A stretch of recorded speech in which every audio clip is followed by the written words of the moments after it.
Hi guys, welcome to our channel. For today's video, I will show you how to clear cache in iPhone. Let's begin.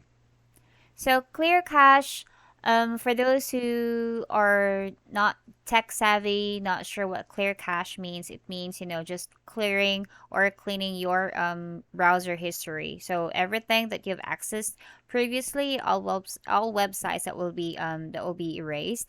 This is also helpful when you need to, access certain websites just to make sure that it's working.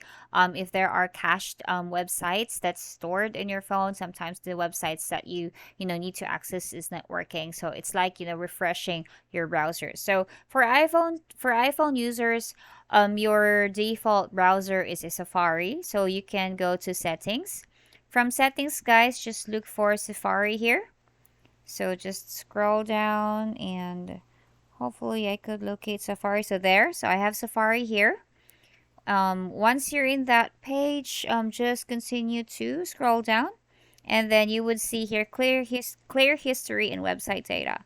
So once you have that, just hit on clear history and data, and then if you wish to close all tabs, yes, I want to close tabs, and pretty much if I want to go to Safari, just do my shortcut. So if I'm here, it's already clean. I no longer have, previous websites that I go. So say, for example, if you are, using Chrome, what you need to do is just pretty much the same when you're doing this in computers.